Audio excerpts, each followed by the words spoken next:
Israeli Prime Minister Benjamin Netanyahu totally intends on destroying Hamas. He has said that on October 7th and every time he has spoken since. Why is Hamas then at least as strong as it was before October 7th when it comes to controlling Palestinians in Gaza and when it comes to their internal political power, let's say, if not as much as their power to fight a war? That's a good question. Netanyahu is not appearing on the show. I mean, we haven't invited him, but we will attempt to answer that question. I mean, I think we have heard the answer kind of unofficially. It's just he totally wants to do it, but Biden won't allow it. I think we have President Biden right now, video of him wielding his power. Let's take a look. Thank you very, very much.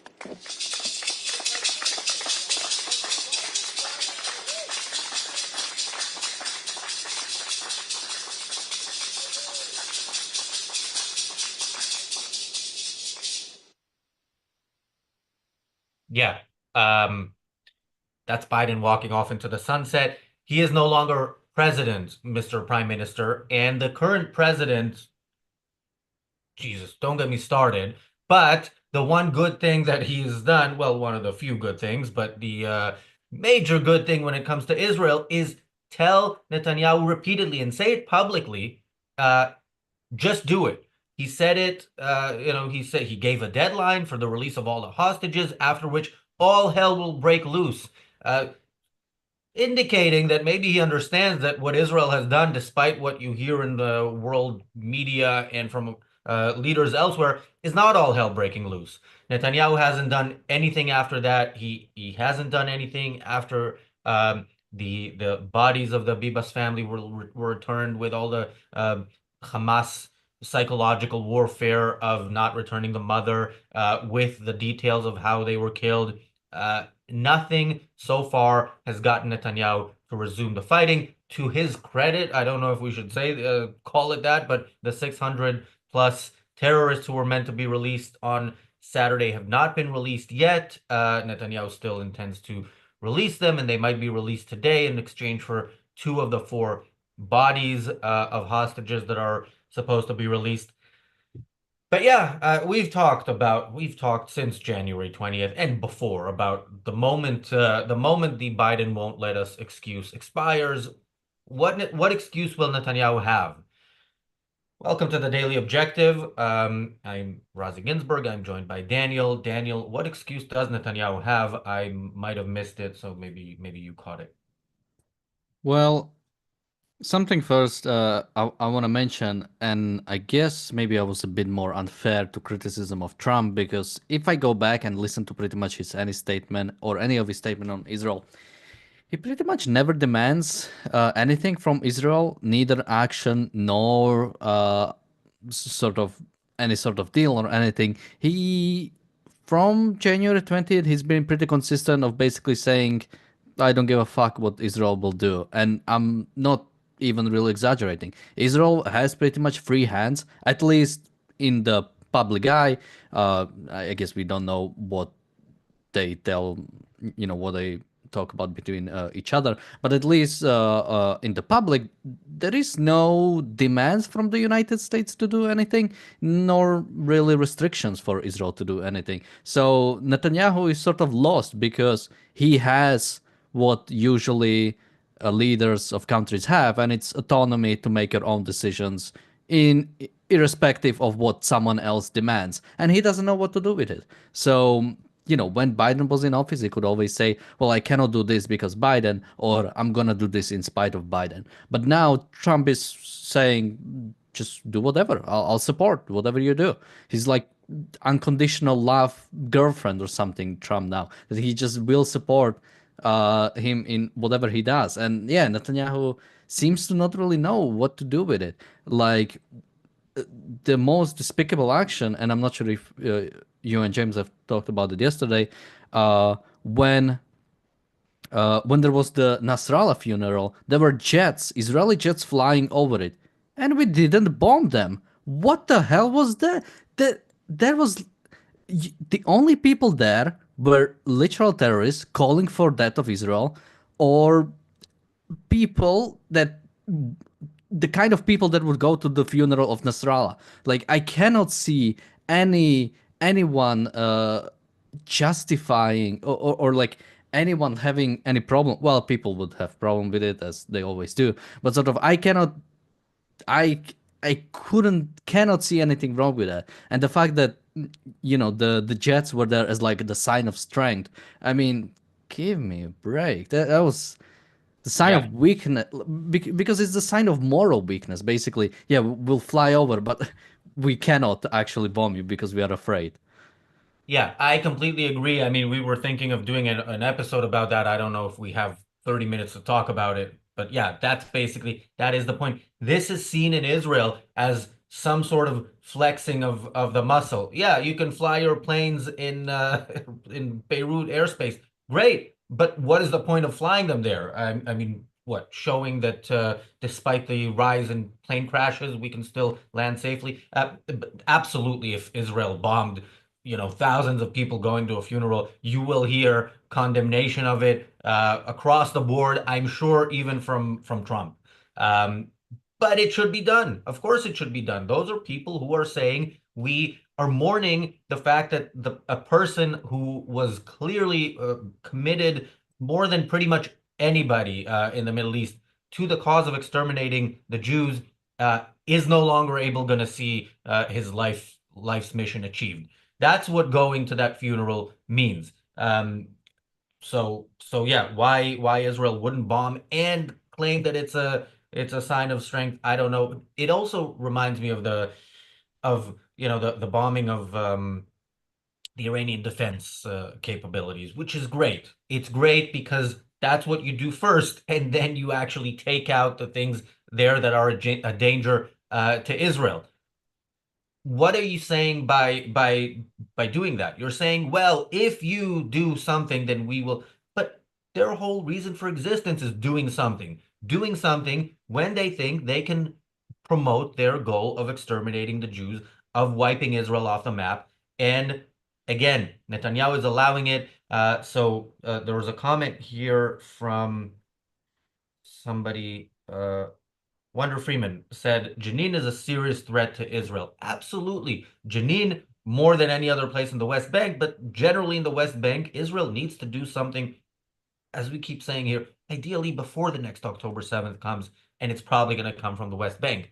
And we were very close to something that would have resulted, that would have been, let's say, the second biggest mass murder of Jews since the Holocaust, had those buses exploded when they were intended to explode. Four buses exploding during rush hour in Israel is hundreds of deaths.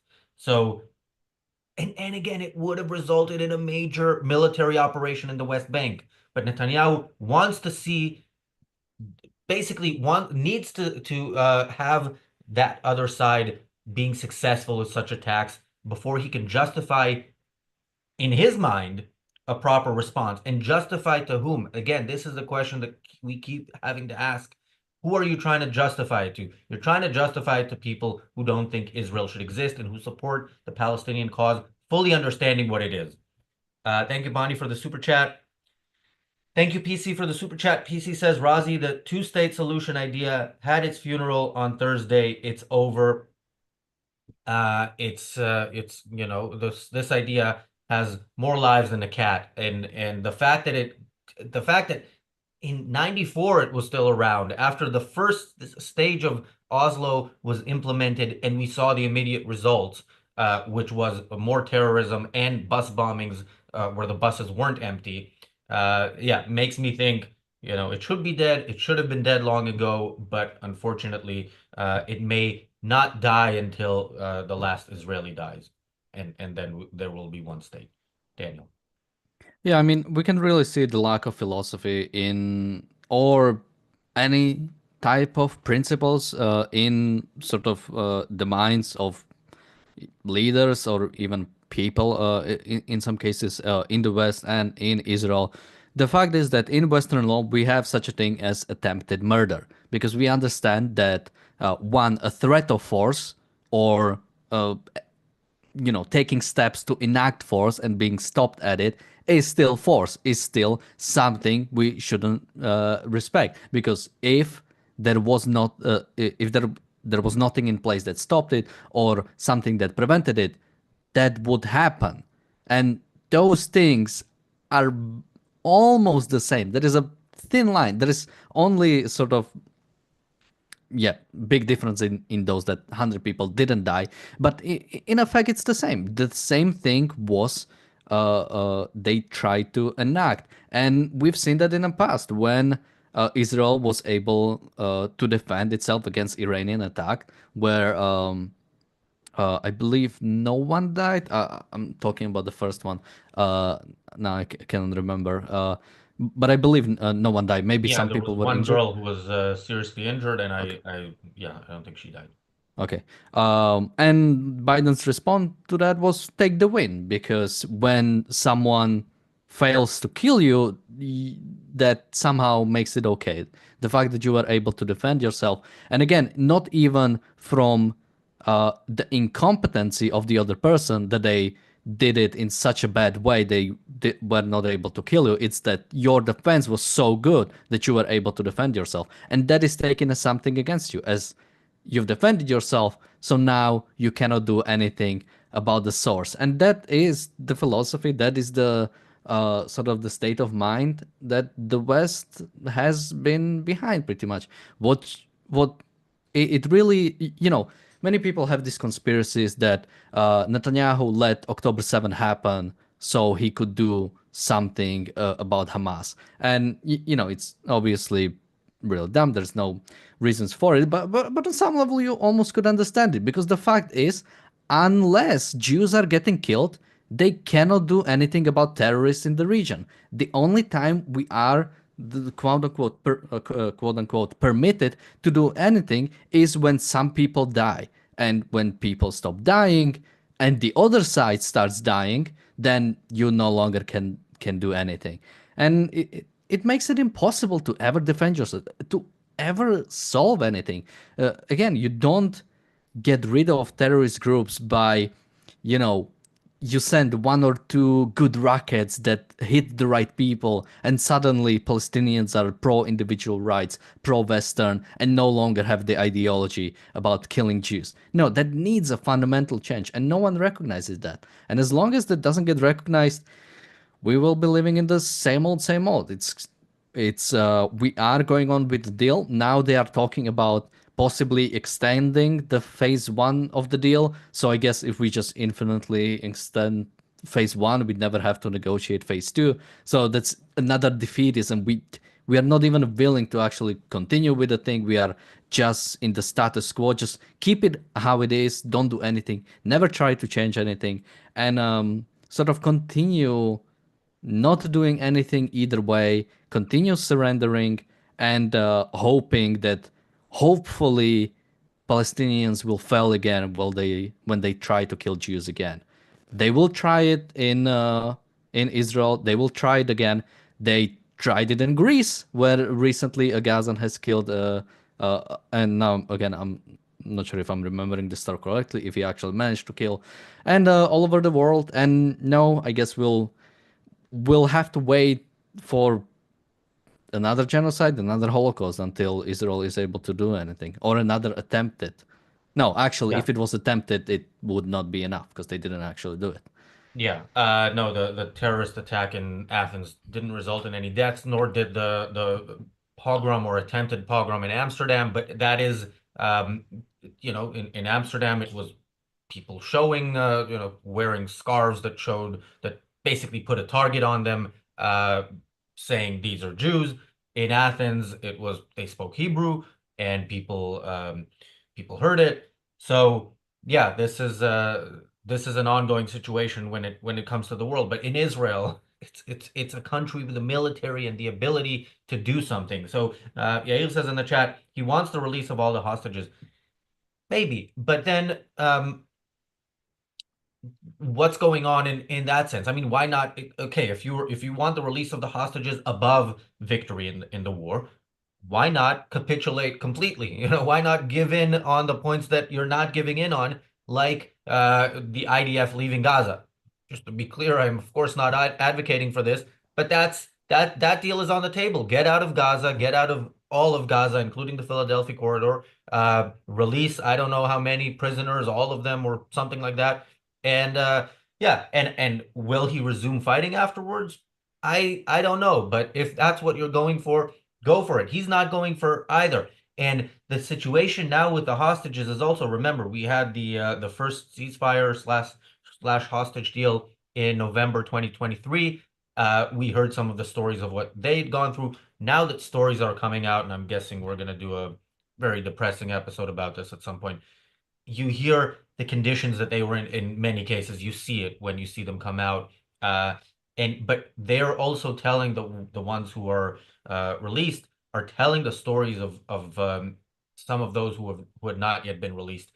And that's horrible to hear. And it's the way it's going to used in public discourse in Israel is to push for the next deal on terms even more favorable to Hamas than they currently are. Just a couple of comments I wanted to quickly address here. Ideology says, without the U.S., does Israel have the manpower militarily to vacate the Gaza Strip and the West Bank of Arabs? Yes, I think it would take much longer, and I think again, for me, this is the problem with the plan is that, or at least the latest iterations of it, because Trump seems to be walking it back, and of course, Israel didn't do enough to say yes, this is what we're going with, and push for it. The problem is it's voluntary, which it shouldn't be, and even before this plan is carried out, much more serious military action needs to be carried out because Hamas can't leave.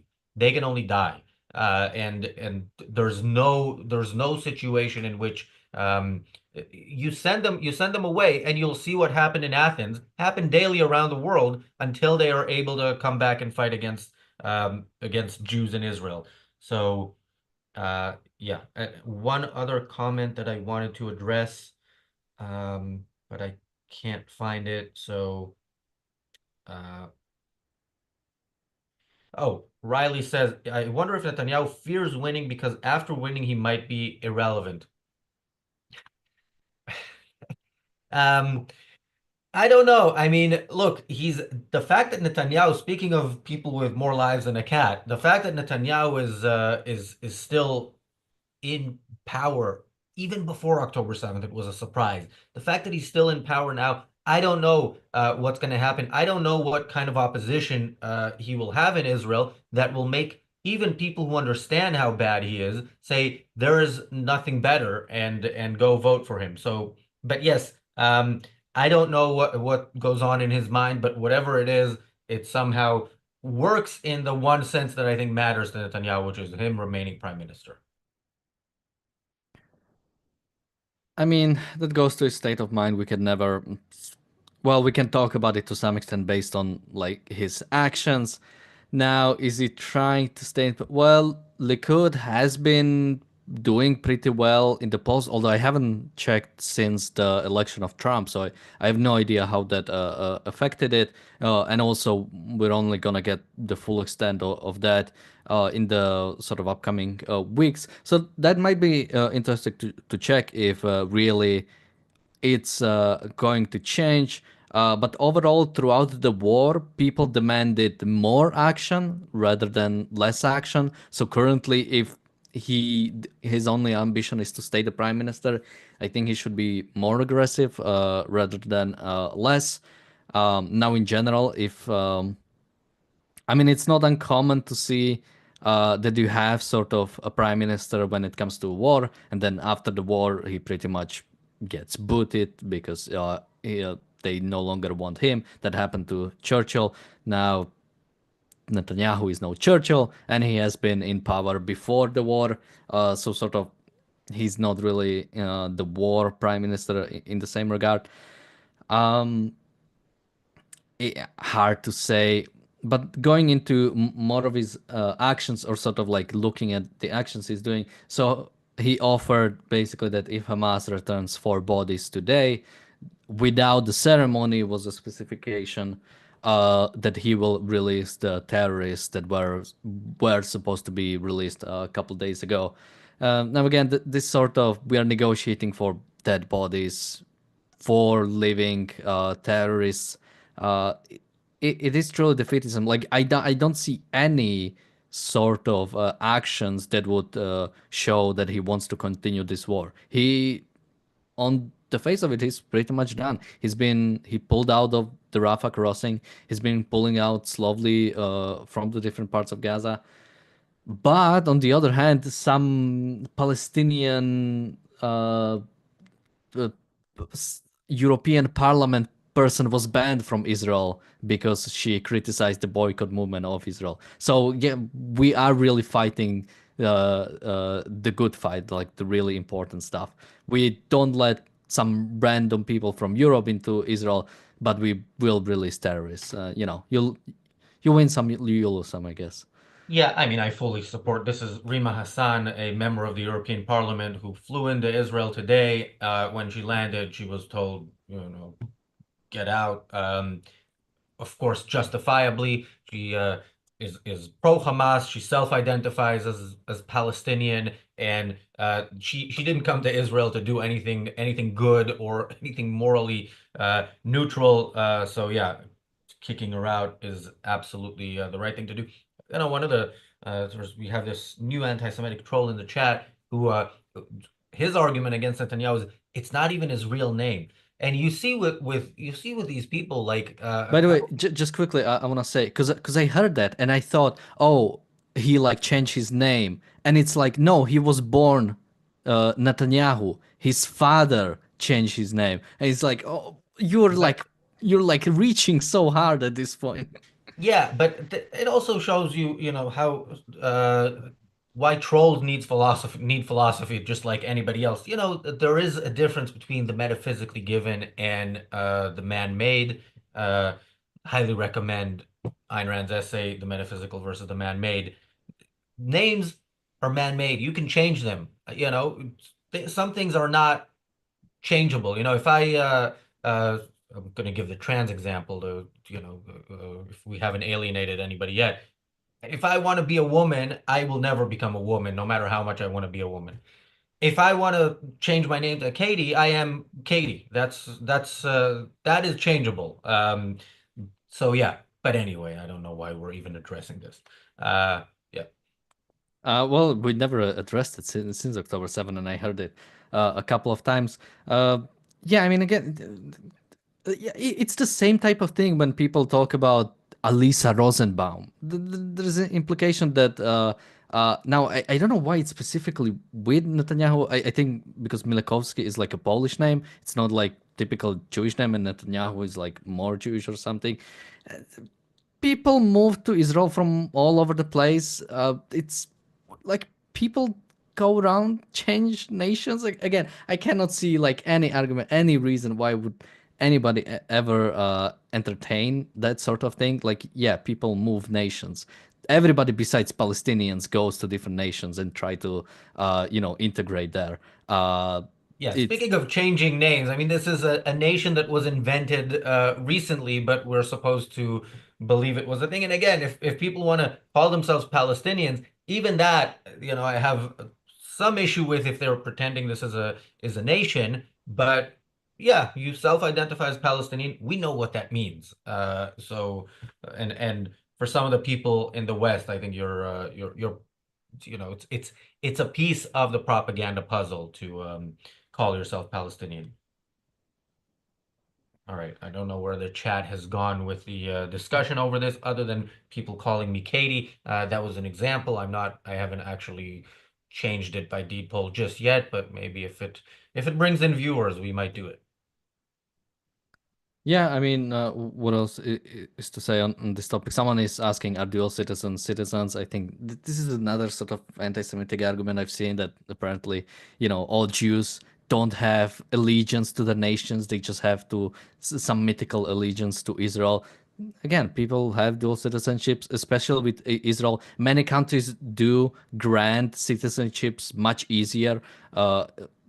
Jewish people are one of those where it's a bit easier because they have some systems in place where they offer, if you can prove you were at some point like taken away from that country or anything, you can get it. As well as Israel has, uh, has the right of return.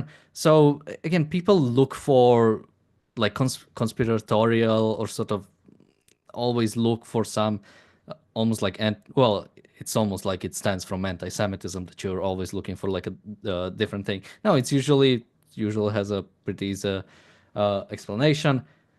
Some people have dual citizenship. Some people, some countries do not allow it. Some countries do not allow you even to get rid of your citizenship. Like Iran, I believe still doesn't even allow you to get rid of it. So it's like really problematic whenever you have to travel.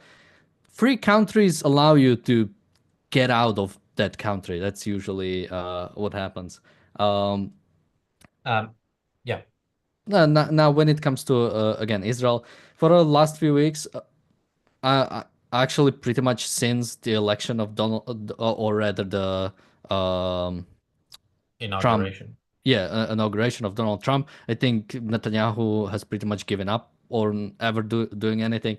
Now that's really unfortunate. In some ways, I would like to blame Trump for it, but in many ways, he pretty much didn't play any role with it because as I've pretty much seen him in the past, he said Israel can do whatever it wants, and Netanyahu is not able to do with that anything, pretty much anything. So it's not on Trump. This is all on Netanyahu, and Israel is gonna pay for it.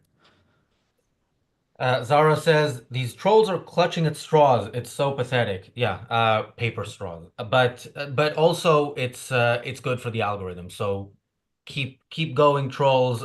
It does help.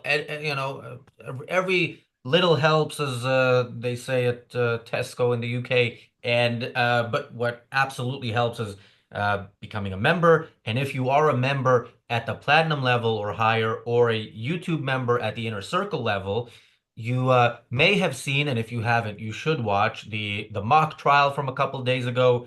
The mock trial where I played a concerned citizen concerned about a problem of immigration. Jennifer Miguel, millennial Rand fan, played an immigrant. I'm not gonna give you the whole storyline, but you should definitely watch it if you are already a member at that level. If not, you should become a member at that level. And do we have a clip that might incentivize it, Daniel? Are you a cactus?